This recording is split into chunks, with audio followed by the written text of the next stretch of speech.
ებედო. მოგესალმებით ყველას. ალბათ ჩვენი დღევანდელი საუბრის თემა ალბათ ის გადაღებულია, ასე ვთქვათ, მეთოდი აიგაგებით ის კადრებია, უნიკალური კადრებია და მეთოდი თვით ილუსტრაციის კადრებია, ფაქტია, რომელიც პირდაპირ, ასე ვთქვათ, ყოველგვარი მეხილების გარეშე ადასტურებს, ასე ვთქვათ, იმ ფაქტს, რომ საქართველოში 2005-2012 წლებში ხორციელდებოდა ადამიანების ორგანიზებული, მასობრივი კუთხე, ორგანიზებული ყლობების ორგანიზება, დაგეგმვა და შესრულება, ამას მე მგონი აუდენტორობას მე ჩატარდება და გამოძიება იმედია, ასე ვთქვათ, დაიწყება ამაზე გამოძიება და გამოძიება გამოვალენს აბსოლუტურად აუდენტური ეს კადრებია, იმიტომ რომ ეს კადრები ზუსტად არის დაფიქსირებული ასევე 2013 წლის 23 ივნისს, როდესაც გავიდა მეცხრე არხზე ეს გადაცემა გრიფის გარეშე, ზვიად ხელიძის გადაცემაშიც არის ეს კადრები, ასევე ეს კადრები მოიპოვება გიორგი ჯანელიძის ფილმში ოპერაცია ამბოხი და შესაბამისად ჟურნალისტური გამოძიების კუთხით ამაში მე მგონი ეჭვი არავის არ ეპარება. და რაც შეეხება ოფიციალურ გამოძიება აუცილებელია რომ დადგინდეს და მე ვთქვა რომ აბსოლუტურად გამოძიება პროკურატურის მიერ წარმოგვამოძიებაში აუცილებლად უნდა ჩაერთოს ჰააგის ტრიბუნალის პროკურატურის წარმომადგენლები აუცილებლად, იმიტომ რომ აღნიშნული ასე ვთქვათ ფაქტი პირდაპირ არის დაკავშირებული საერთაშორისო სამართლის ასე ვთქვათ ნორმების დარღვევასთან. ეს არის საერთაშორისო სამართლის დანაშაული და პირდაპირ ცალ-ცალ თქვა, ამიტომ აი ამ გამოძიების თუ მე მგონი დაწყებულია უკვე გამოძიებაში აუცილებლად უნდა მიიღოს მონაწილეობა ჰააგის საერთაშორისო ტრიბუნალის პროკურატურის წარმომადგენლებმა, როგორც მინიმუმ. მე გეტყვით კონკრეტულ ფაქტს. იგივე საერთაშორისო ურთიერთობების კონკრეტული მე ვიტყოდი ისტორიიდან 90 წელს ლონდონის სასამართლომ მიუსაჯა სისხლის სამართლის დანაშაულად გამოაცხადა 90 წელს მის ვთქვათ ასაკავე მისული ჩილეს ყოფილი დიქტატორი პინოჩეტი, გენერალ პინოჩეტი და მასზე არ გავრცელდა ხანდაზმულო ეს ვადა და რატომ? იმიტომ რომ პინოჩეტს ბრალად ედებოდა, რომელიც უკვე დამტკიცებული იყო კონკრეტული მოწმეების ჩვენების საფუძველზე 1971 წლის 11 სექტემბერს სამხედრო გადატრიალების დროს ლამონედას სასახლეში საროდო ალიენდეს ორი დაცვის თანამშრომლის დახვრეტის ფაქტი, რომელიც უშუალოდ გასცა, ამაზე ბრძანება გასცა პინოჩეტმა. და ეს საუბარი იყო ზეპირი ბრძანებაზე. და ეს ეყრდნობოდა მოწმეების ჩვენებებს. აი ამის საფუძველზე ფაქტობრივად, ну გარდა იმისა პინოჩეტს კიდე სხვა უფრო უარესი დანაშაულის კონჩა დენი მის რეჟიმს ასე ვთქვათ, ეს ასე დადასტურებულიც არის, მაგრამ ყოველ შემთხვევაში ეს კონკრეტული ფაქტი გახდა იმის საფუძველი, რომ პინოჩეტს საერთაშორისო სამართლის დამნაშავედ იქნა ცნობილი. და როცა უკვე ჩვენ თუნდაც ვიხილეთ ის კადრები, რომელიც უკვე ყოველგვარი მოწმეების გარეშეც კი ჩანს, მაგრამ მერაბიშვილის უშუალო პირდაპირ მითითება, ხო? რომ მჭირდება ორი გვამი და ამაზე იქნება დიდი პრემია.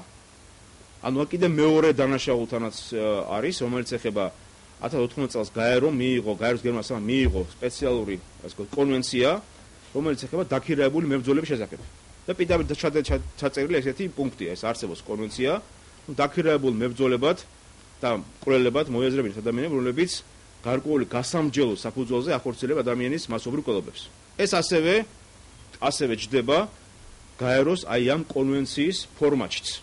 და აი ამ დანაშაულის ასე ვთქვათ, აი ამ დანაშაულში, აი ამ კონვენციის მიხედვით დამნაშავე პირების დასჯაც მიღებულია, რომ ეს ადამიანები შეიძლება იყვნენ ოფიციალურად მათ დახვრეტასაც კი შესაძლებელია იყოს, იმიტომ რომ მაგალითად 1972 80-იან წლების დასაწყისში აი ამ კონვენციას დაყრდნობით ანგოლის სასამართლომ რამდენიმე დაქირავებულ მებრძოლს მიუშადა სიკვდილით დახვრეტა. სწორედ აი ამ სასამართლებრივი პუნქტა გამომდინარე. ახლა ნუ შეიძლება იურისტებმა ეს გადაამოწმოს, ყოველ შემთხვევაში ეს ორი, ასე ვთქვათ, ერთი პრეცედენტი და მეორე სამართლებრივი დოკუმენტი თუ კიდე სხვა დოკუმენტებზე არ გვაქვს საუბარი, იძლევა იმ საშუალებას, რომ ბანო მერაბიშვილი ფაქტიურად გამოცხადდეს საერთაშორისო დონის დამნაშავედ. და ის მოხდეს ეგრეთ რომის სტატუსის მეგოდი სამართალ წარმოების ფორმატში. ეს მე გეუბნებით კონკრეტულ მაგალითად დაკავშირებით. რაც შეეხება უშუალოდ ახლა მე ბუნებრივი ახლა არ იქნებოდა ჩემი ეს ვთქვათ გეონდეის კონთან საუბარი სრული იმას დაკავშირებით, რომ სამწუხაროდ მეც ვიყავი აი ამ პროცესის უშუალოდ თვითმხილველი, არ იყო მოწმე და ბუნებრივი იმედია, რომ საქართველოს პროკურატურა, თავი პროკურატურა ასე ვთქვათ მიმიწევს მე შესაბამისად ჩვენებების მისაცემად, იმიტომ რომ ეს ყველაფერი ჩემ თვალწინ ხდებოდა და მე რამოდენიმე ფაქტზე გავამოხილე თქვენს ყურადღებას. 2005 წლის 5 მაისს მე დამაპატიმრეს კონტროლის დეპარტამენტის თანამშრომლობა 5 საათზე ჩემს მაშინ სამსახურეობრივი ადგილმდებარეობის ტერიტორიის სიახლოვეს და მიმიყვანეს მოდულის შენობაში. ანუ მაგრამ მოდულის შენობაში მიმიყვანეს არა დაუშვათ სიტყვა ეს ვთქვათ ოფიციალური შეასრულით და ცერემონიით, არამედ შემიყვანეს ფაქტიურად უკანა ეზოდან, რაც იყო აბსოლუტურად ჯერ უკვე მაშინ იყო ასე ვთქვათ ყოველგვარი სამართლებრივი ნორმების დარღვევა, ანუ ფაქტიურად გამოდიოდა დაპატიმრება, გამოდიოდა მოტაცება ფაქტიურად. ეს ფაქტიურად ვიყავი გატაცებული და მე ეს ვთქვათ ჩემს წმინდად ეს ვთქვათ პოსტფაქტუმ წამიყენეს ბრალდება ეს ერთი და გამას თავი გამავალებოთ. მაგრამ მიყვარს მოდულის შენობაში მე პირადად ვარ მოწმე რომ მუხროვანის ოფიცერი და ჯარისკაცი რომლებიც მიყვანილი იყვნენ ასე ვთქვათ მასობრივი კუთხით მოდულის შენობაში როგორ ჯალათობად უსწორდებოდნენ. კორიდორებში მიდიოდა მათი ცემატყება, კორიდორებში იყო მოთხმული სისხლი და გამოყავდათ ჯარისკაცები დახეული ფორმებით, თავგაჩეხილები და სისხლ დამტროულები. და ეს მე გამატარეს ხო ეს კორიდორში ასე ვთქვათ გამატარეს, ამას მე თვითონაც ვადასტურებდი რომ მათზე მიდიოდა საშინელი ფიზიკური ზემოქმედება. ეს ერთი. მეორე, როდესაც მე ჩამიყვანეს ასე ვთქვათ უშუალოდ მაგ კაპეზეზე, ანუ მოდულის ქვემოთ არსებულ კაპეზეზე, ეგრეთ წოდებულზე, დროებით დაკავების იზოლატორში, მე მომათავსეს პირველ, ასე ვთქვათ, იმაში აქვია, საკანში, პირველ საკანში, სადაც თავისუფლად ჩეჩენი ტერორისტები იყვნენ განთავსებულები, ანუ ეს პატივით მთეს ჩემმა სამართალ დამცველმა პირობითად. და მე პირადად მესმოდა ჩემს მოპირდაპირე საკანში ბავშვისა და ქალის განწირული ხმები. მე ამან გამოვკვირა პირველად, რომ ესე იგი ბავშვი ქალის ხმები მესმოდა. მე ვიფიქრე რომ რაღაც ან შეიძლება მე დავუშვებდი პერიოდი შეიძლება ჭკვარი შევესწავლე თუ რაღაცა, იმიტომ რომ ჩემს წინამე მოიყო ჩადენილი საკმაოდ ვთქვათ არადეკვატური ქმედება ზეწოლის კუთხით, რომელიც საფუძველს მე იძულებული ვიყავი მე ერთ კარგად არის დაფიქსირებული რომ იმეცა ესე ვთქვათ, ეგეწოებული ჩვენება, რომელიც ასევე მიღებული იყო უკანონოდ ადვოკატის გარეშე და სხვადასხვა მე მაშინ იძულებული ვიყავ ვაღიარე რომ მე ვიყავ სლოვაკიის სამხედრო დაზვერვის თანამშრომელი, რაც ბუნებაში არ არსებობს ეგეთ სპეცსამსახური. აი ეს მე დოკუმენტი მაქვს ზუსტად. ეს სამსახური, რომელსაც მე ვამბობ, რომ მე ვარ თუ ის ზეწოლის კუთხე, იმიტომ რომ მე მითხრეს, რომ თუ მე არ ვთხოვდი აი ამას აქვია, ამ ჩვენებას არ წავიკითხავდი, დიაჩემს და ჩემ მეუღლეს, ასე ვთქვათ, მოიყვანენ მოდულის შენობაში და მათზე მოხდებოდა ფიზიკური ზეწოლა. ეს პირდაპირ განცხადებული ყოველგვარი იმის გარეშე და პერიოდ დიაჩემი იყო, ასე ვთქვათ, ძიმე დაავადებული, დიაბეტით იყო დაავადებული, ბუნებრივია ეს მოდულში მოყვანა იქნებოდა ავტომატური ციკლით. თან დიაჩემს უფორმებდნენ პოლიციელების მიმართ ფიზიკური, ასე ვთქვათ, ზეწოლის ფაქტს, რომ დიაჩემმა გაუწია ფიზიკური წინააღმდეგობა პოლიციას და ეს უკვე იყო როგორც დანაშაულს უფორმებდნენ და მოყავდათ უკვე შესაბამისად, იყო ჩემ თვალწინ გასაბზანება გიორგი მაზმეშვილმა. შესაბამისად ესე ვთქვათ, გარკვეულწილად ესე ვთქვათ იმის რომ მე იძულებული ვიყავი, მე თქვა რომ მე ვიყავი სლოვაკიის სამხედრო დაზვერვის თანამშრომელი, რაც ბუნებაში არ არსებობდა. მე ვიცოდი რომ სლოვაკიის სამხედრო დაზვერვა ბუნებაში არ არსებობდა, ახლა მე ის სამხედრო ექსპერტი ვარ. 98-2001 წლებში მე ვიყავი საქართველოს თავდაცვის სამინისტროს სტრატეგიული დაზვერვის მთავარი სამმართველოს მრჩეველი. ბოლოს 3 წიგნო დაწერილი ამ მიმართულებით, ავტორი ვარ და ბუნებრივია ვიცი ეს ვთქვათ, აი ამ სპეციფიკა უფრო მეტად ვიდრე ასე ვთქვათ, მაშინდელი პინკერტონები ამას ფლობდნენ და ბუნებრივია ასე ვთქვათ, მე ვაღიარე ის დანაშაული, რომელიც შესაბამისად 2013 წლის 24 ივნის ოფიციალური დაკითხვის დროს მე უღარყავი აღმოჩნდა ჩვენება, ანუ ფაქტიურად მე ასე ვთქვათ და სასამართლოზე ბუნებრივია ასე ვთქვათ, ეს ჩვენებაც კი არ იყო დაფიქსირებული. იმდენად აბსურდული იყო, რომ სასამართლომ არ ჩათვალა ეს მტკიცებულებად. თუმცა მანამდე ეს იყო უკვე გაუქმებული ჩემს მიერ შესაბამისი სამართლის პროცედურის მიხედვით. ანუ გავანებო თავი ამ რიტორიკას, მე მინდა თქვა, რომ იმ დროს მე გამიყვანეს მეორეჯერ მოხდა ჩემი დაკითხვა, რა თქმა უნდა, ასე ვთქვათ, გარკვეული ინტერესები გათვალისწინე ზეწოლის კუთხით და მაშინ მე მითხრა ვალერი ზუმბაძე პირდაპირ ესეთ ტექსტით, რომ ვიკითხე მეთქი, რომ ეს ბავშვების ეს ვთქვათ, ცივილი და რას იშავს მეთქი, მითხრა, რომ აი აქ არის შენს მოპირდაპირე საკნის მდებარე, მოყვანილი არის ოთანაძის ოჯახის წევრები და თუ გინდა რომ შენს ოჯახის წევრებსაც ანალოგიური ბედი და ხვედრი არ ერგოს, რაც იცი რომ ჩვენ ამის გამკეთებელი ვართ, მაშინ უნდა აღიარო კიდევ, ანუ გარამტკიცო შენი აღიარებით ჩვენება, რაც შენ მოგვეციე იმ კამერების წინაშე, წინა შემთხვევაში, ესე ვთქვათ, აი ოთანაძის მაგალითი იყო ამის ისა. და მართლაც ოთანაძის ოჯახის წევრები იმყოფებოდნენ აი ეს კოდი ამის მე უშუალოდ ხალხზე მოწვე მე ვითონაცა ვარ. ანუ თქვა საუბარი იყო რომ უკვე მძევლების აყვანაზე იყო საუბარი და თოთო ბავშვებსაც კი არინდობდნენ ეს მე მგონი ჯალათები ხა რბილად რო თქვა აი ამ ადამიანებზე. ასეთ პრაქტიკას მხოლოდ იყენებდნენ ბოლშევიკები, ანუ გიწევთ 18 წელს დაწყებული წითელი ტერორის დროს, როდესაც ბოლშევიკური ჩეკა იყენებდა ბავშვებს და თავიანთი აი დაუშვა სიტყვაზე მსხვერპლის უშუალოდ წინ ახდენდნენ ბავშვების და ქალების დახვრეტას. ანუ ვთქვათ და გაუპატიურებას უშუალოდ დაუშვათ იმის გამო მიიღოთ ჩვენებები. ანუ ესეთი იქმნება, ესეთი კუთხით ხო, როდესაც ბავშვებსა და ქალებს იყენებს ზევლად ათავსებ აბსოლუტურად არაადამიანო პირობებში. ხო წარმოვიდგინეთ, ხო? ამას ხოლმე ბოლშევიკები აკეთებდნენ ეს უკვე და მე მგონი არ ვიცი ხო, სხვა მეტი მეორე კიდევ ვანო მერაბიშვილის პოლიტიკური პოლიცია. ნუ ეს არის კონკრეტული ფაქტი. ამავე დროს კიდე როცა ვანო მერაბიშვილი საუბრობს, აი გუშინ მე მგონი რაღაც ნოშრევანის სინდრომით დაავადებულ პიროვნებას ვანო მერაბიშვილს დაიწყო მოლანდებები და მან დაიწყო საუბარი გერეუსზე. მე მგონი ვანო მერაბიშვილი საერთოდ გაგებაში არ არის გერეუ რა არის. მისი ონტოლოგიური და შინაარსო მხარეც არ იცის, როგორც მაგრამ არ იცოდა რომ სლოვაკიის სამხედრო დაზორვა თურმე ბუნებაში არ არსებობდა, ეს მაინც უნდა ცნობდა და უნდა გაეთვალო რომ ესე ვთქვათ მე ამ შემთხვევაში ასე ვთქვათ გამოვიყენე ოსტატური ხრიკი და რბილად რო ვთქვათ ესე ვთქვათ, ნუ იძულებული ვიყავი რომ ესე ვთქვათ გამეცურებინა ეს ჩვენი პინკერტონები, მაგრამ ეს მაინც უნდა ცოდნა, ხო? ხა კაცმა ისიც არის რომ სლოვაკეთს აზევებს ახლა გერეუს მით უმეტეს, ხო? მე მგონი ურევს ელემენტარულად გუშინ ასევე მოლანდებები დაიწყო დიმიტრი შაშკინსაც, რომელსაც ახლა მოელანდა რომ თურმე საჯელაცმულობის დეპარტამენტის თუ სამინისტროს სპეცნაშის ანალოგიური ტენდენციები ხორციელდებოდა და ასე ვთქვათ მე მინდა ვთქვა რომ ესე იგი როგორც ვანო მერაბიშვილს აი როგორც საუბარი იყო გერეუს ასე ვთქვათ მე ვიტყოდი ინსტრუქტორებში იმაში როგორც ან საუბარი ქონდა საავადმყოფოდ ჩემზე, იმიტომ რომ 2005 წლის 9 წლის 5 მაისს აი ამ ბრალდები დამაკავეს პირადად მე და სხვა რა ასევე ირაკლი ბატკუაშვილი მეორე დღეს მე და ირაკლი ბატკუაშვილი იმიტომ ეს ორი ადამიანი ფიქსირდება, სხვა რავინ, იმიტომ რომ მუხროვანის ეგრეთ წოდებული ამბოხის წარმომადგენლები დაიჭერეს, მათ არ წაუყენეს ამ ბრალდება, ხო? ესე, ანუ წაუყენეს ეს თქვა ჯავშობაში, მარტო მე და ირაკლი ბატკუაშვილს წაუყენეს 320-ზე მუხლი, ანუ საიდუმლო ინფორმაციის გაჟღერება. და სხვადასხვა შორის იმისაც რომ გაემყარებინათ ეს თავისი აბსურდული ქმედება, პარადოქსი მომენტია რომ მე დაამბრალეს ნატო ჯავშობა. კი ბატონო, თუ მომბრალებ მე რუსი ჯავშობას, მაშინ შესაბამისად დააფიქსირე ეს როგორც საბოლოო შესაძლებელი განაჩენში. აი განაპირდა მიწერია მე რომ ესე იგი 2002 წლის წელს სლოვაკიის სამხედრო დაზვერვის თანამშრომლების მიერ გადაბირებული ვიყავი და თურმე ამ სლოვაკიის სამხედრო დაზვერვაში, არარსებულ დაზვერვაში ბუნებრივია, იყო ჩანერგილი, ახლა გეტყვით, სიტყვასიტყვით გეტყვით, აი წერია განაჩენში. ეს არის ოფიციალური დოკუმენტი, ხო? განაჩენში წერია ახლა რომელი სპეცსამსახური. რუსეთის ფედერაციის სადაზვერვო სამსახური.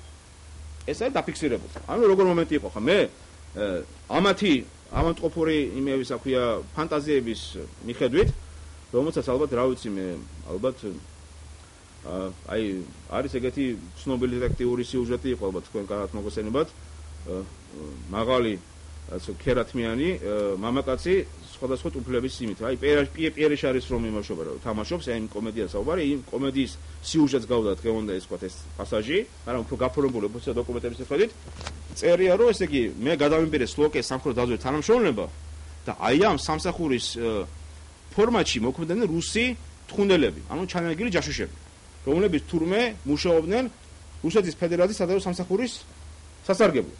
აი და მინდა ამას ხაზი გავუსვათ. მაგრამ ყველაზე პარადოქსული მომენტი რა არის ისიც? რომ ესეთი სამსახური, აი მე მეორე დასკვნას არსებობს ექსპერტის რომ აი პედავი გეტყვით, რომ რუსეთის ფედერაციის სპეცსამსახურების სისტემაში რუსეთის ფედერაციის სადაზვერვო სამსახური არ არსებობდა და ამჟამად არ არსებობს. აღნიშნავს ადასტურის ფაქტი, რომ ამ ქვეყნის საკანონმდებლო აქტებში, კერძოდ კი ფედერალურ კანონში ოპერატიულ სამძრო საქმის შესახებ, რომელიც არეგულირებს რუსეთის ფედერაციის ყველა ოფიციალურად არსებული სპეცსამსახურის ოპერატიულ საქმიანობას, ასეთი დასახელების სპეცსამსახური არ ფიგურირებს. როგორც არის მითიური სლოვაკიის სამხედრო დაზვერვა, ასევე მითიური ეს რუსეთის ფედერაციის სადაზვერვო სამსახური. ანუ მაშინ გაერკვეს ვანო მერაბიშვილი ესე იგი ეს გერეო იყო თუ ეს რუსეთის ფედერაციის სადაზვერვო სამსახური იყო. აი მაშინ გაერკვეს ჯერ, კარგად ჩამოყალიბდეს და შემდგომში გააკეთოს შემდგომი განცხადებები, ვინ იყო და რა იყო. ეხლა რაც შეეხება ის რომ დაუშვათ ასევე ჩემს მიმართ აპირებდნენ ჩემს ლიკვიდაციას საპყრობილეში, ამაზეც არის კონკრეტული დოკუმენტი, ფაქტი. აი მე თქვენ მინდა წარმოგიდგინოთ ანუ პრინციპში ვარნამ ბერაბიში როგორც ჩანს ლაპარაკობდა სიმართლეს ყოველ შემთხვევაში, იმიტომ რომ როგორც ჩანს ჩემი დაბატების მერე იგეგმებოდა ჩემი ლიკვიდაცია. ამას სწორედ ეს პროკურატურაში უკვე დაწყებულია საქმე. კონკრეტული მოწმეებიც არსებობს და შემიძლია წარმოგიდგინოთ მოწმე ზაზა აზარიაშვილის პატიმრის პერსონალური ჩვენება, რომლის საფუძველზეც დაიწყო აგეზა საწამლის საქმე, ესე იგი, ჩემს მიმართ არადამიანური და წამების ფაქტთან დაკავშირებით. ეს ადამიანი პირდაპირ წერს, რომ 2010 წლის სექტემბრის ბოლოს სავარაუდოდ ის აიყვანეს ალექსანდრე მუხაძის კაბინეტში, სადაც იყო მეხვეობა ყაჭეიშვილი, ცნობილი ყაჭეიშვილი და ასევე ვიღაცა სხვა უცნობი სამოქალაქო პირებებში ჩასმული ადამიანები, სავარაუდოდ ჩინეთის სამინისტროს თანამშრომლები, კონდაზური თანამშრომლები, სავარაუდოდ და ალექსანდრე კილერამ მას დაავალა რომ ჩემი ლიკვიდაცია. მან გამოტანა შტირა, უთხარო და ჯერ გაავარჯიშა როგორ შეიძლება ეს შტირის გამოყენება ბალიშის ჩარტყმის კუთხით თავისივე კაბინეტში. ანუ ეს იყო კაბინეტის მოპირდაპირე მხარე, სადაც სათათბირო ოთახზეა საუბარი და შემდგომ უთხარო მაისაია უნდა განხორციელოს ჩემი მკვლობა იმავე დღესვე. პირდაპირ კუთხით იყო საუბარი. ამ შეხვედრას ასევე კიდე ესწრებოდა მეორე პატიმარი, ვინმე ლევან ოგანეზოვი.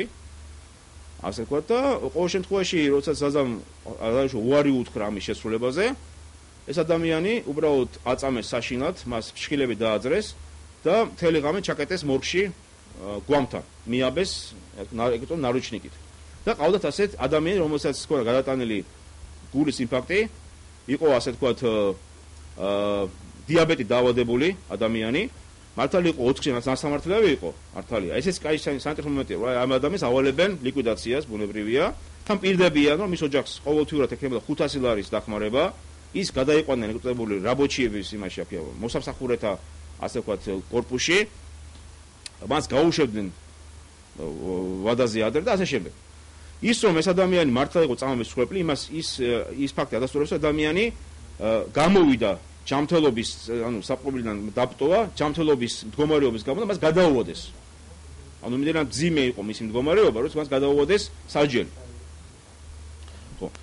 ასე რომ აი ეს არის ის კონკრეტული, ასე ვთქვათ, დოკუმენტები. ხო, აი ამ იმას აქვს ვერსიას ასევე ადასტურებენ, ახლა მე ამ შემიძლია ეს მასალები ბოლომდე გავშიფრო. დანის ნომერი მერვე საპყრობილის უსაფრთხოების სამსახურის თანამშრომლები. ხა მე გვარის სახას ჯერჯერობით თავ შევიკავებ. უბრალოდ ისინი ადასტურებენ ზაზა აზარიაშვილის ჩვენებას. ანუ ფაქტიურად ეს მე ვიტყოდი ჩვენება გამყარებულია უშუალოდ მე ვიტყოდი იმ ადამიანების ჩვენებებითაც, რომლებიც ასე ვთქვათ, აი ამ პროცესში ცუნცირე იყვნენ, ასე ვთქვათ, თუნდაც ჩართულები, თუნდაც ასე ვთქვათ, აი ცნობის, აი ამ ინფორმაციის არსებობის დონეზე.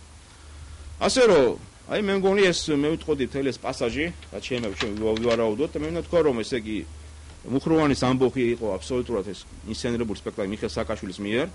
შესაბამისად, გამოიყენება სისხლიანი რეპრესიები, რათა ეს ყოფილიყო გამოყენებული კონკრეტული პოლიტიკური ტერორის ახალი ტალღის დასაწყებად. ხო, შეიძლება ამის ცეცხლები არსებობს, მე ციხეში გავაკეთე ამის ანალიზი და მოვახერხე ამის გამოტანა და ეს დაფიქსირებულია კონკრეტულ დოკუმენტურ ფილმებში, სხვა შეიძლება აი გიორგი ჯანელიძის ფილმში ოპერაცია ამბობ გამოყენებულია სწორედ ჩემის ანალიზი, ეს არსებობს დოკუმენტურად და სხვადასხვა აი ამ მასალის საფუძველზე მოხდა ჩემი დაკავება. თო ჩემი დაკავება რეალურად მოხდა იმის გამო, რომ მუხროვანის ამბავი არ გახმაურებულიყო საზოგადოებრივ. ეს არსებობს. სხვადასხვა არსებობს სატელეფონო ჩანაწერები, ჩემი და ჩემი მეგობრის დოლო დოლეჯალის ჩანაწერები, სადაც დოლო დოლეჯა მიიღეს პირველ საათზე და მეუბნება, რომ სლოვაკეთში გავრცელებულია ინფორმაცია ჩეხეთში, რომ საქართველოში დაიწყო საომარი მოქმედებები, დაიწყო სამხედრო გადატრიალება და თბილისი არის, ესე იგი, ცეცხლის ალში და მითხარ, რომ შენ, ესე იგი, მართალია თუ არა ეს ინფორმაცია, შენ როგორ ახარო? ხა მეგობრული კუთხით მითხარ, მე ვთქვი, რომ ეს ყველაფერი ინსცენირებული სპექტაკლი მეთქი. და ეს უკვე, რა თქმა უნდა, მე ვიყავ მოსმენის ქვეშ. ამას ადასტურებს 2008 წლის 22 დეკემბერს მოსამართლე ჩემიას მიერ გაცემული, ასე ვთქვათ, სანქცია ჩემს წინააღმდეგ ფარული მოსმენების დაწყებასთან დაკავშირებით. ანუ მე დეკემბრიდან პერიოდში ვიყავი ფარული მოსმენების დროს ქვეშ. და ბუნებრივია ამ ინფორმაციას ფლობდა შენახან კონდაზორის დეპარტამენტის თანამშრომლები. შესაბამისად, აი ამის საფუძველზე აგახმაურებულიყო. მე უთხარი რომ მეთქი მთხოვა რომ იქნებ მე მომზადებინა ეს მოხსენება ეს საინფორმაციო მოხსენება, რათა მე გადამეცა ანუ სლოვაკეთის მასობრივი საშუალებებისათვის. ეს დოკუმენტი არსებობს ხოდა შორის. ანუ საქმეში არსებობს და აღვადგინეს დოკუმენტი და ეს ამის საფუძველზე გავაკეთე მე ის ცნობილი ანალიზი. და ასევე მე იმ დღეს უნდა შევხვდროდი უცხოეთის ქვეყნების დიპლომატიურ წარმომადგენლებს, ამიტომ მას თხოვეს ჩემი აზრი ამთან დაკავშირებით და ასევე მე უნდა მქონოდა ჩართვა თვალსწრაფი რადიო თავისუფლების პირდაპირ ეთერში. სადაც იგი გამეკეთე იგივე კომენტარები. 5 საათზე მოხდა ჩემი დაკავება. ეხლა დასკვნით თქვენ გამოიტანოთ. ამიტომ ფაქტიურად ესეც ადასტურებს იმ ფაქტს, რომ ფაქტიურად მუხროვანის ამბოხის ინსცენირების, ასე ვთქვათ, რომ გავრცელებულიყო სავაგარეთ, ეს იქნებოდა დარტყმა მიხეილ სააკაშვილის რეჟიმისათვის. და მოხდა ჩემი დაკავება და ანუ დაბრალება ამ ჯაშობის ძალდების. მადლობთ. ხო, მე კიდე ოფიციალურად შემიძლია ვასაჯაროებ ამ დოკუმენტს განაჩენს. შეგიძლიათ ეს მე დავტოვებ, შეგიძლიათ თქვენ გადაიყოთ და ნუ გამოიყენოთ. მე ვასაჯაროებ ამას ოფიციალურად ყოველგვარი მითქმის გარეშე. ეს კონსტიტუციის არ. ანუ ახლა სანქცია მე ვასაჯაროებ და ამ დოკუმენტს გაძლევთ თქვენ, თუ გამოიყენოთ. მიუხედავად იმისა, რომ ეს არის აბსოლუტური მარაზმი. და საქართველოს სახელით გამოწვეულ განაჩენს გრიფით საიდუმ არ უნდა ენდოს. ეს არის არ უნდა ენდოს. ეს არის საქართველოს კონსტიტუციის 95 მუხლის უხეში დარღვევა. ეს კონსტიტუციის დარღვევა, ასე რომ თუ მე შემედავება რომ მე გავავრცელე საიდუმ ინფორმაციას, შეერთეთ მე არ ვიმიქცია, არ არსებობს ხელწერილი, სადაც მაისაია წერს რომ ამ ინფორმაციას მე არ გავაჟღერებ. ესეთი ბუნებაში არ არსებობს.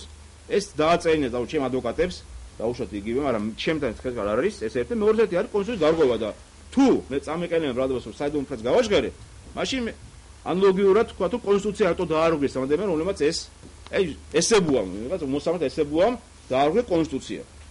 და ის არის ის დამაშა და არამე. და მე ამას ვასაჯაროებ, იმიტომ რომ ეს რეალური მტკიცებულებები არის მუხროვანის ამბების. და ბოლოს ხალხა შენ გიდებენ დან იმაში აქვს ბრალდებაშიო შენ იყავი კგბ-ს ოფიცერი 19 ასაკში ხო? და ეს დოკუმენტი წერია ახლა. და ჩემ მოგონილი ხო არ არის?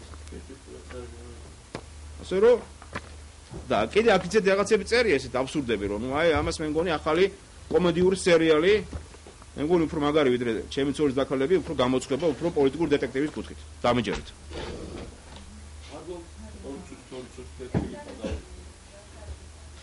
ეს განაჩენი დათარიღებულია 2010 წლის 29 იანვარი.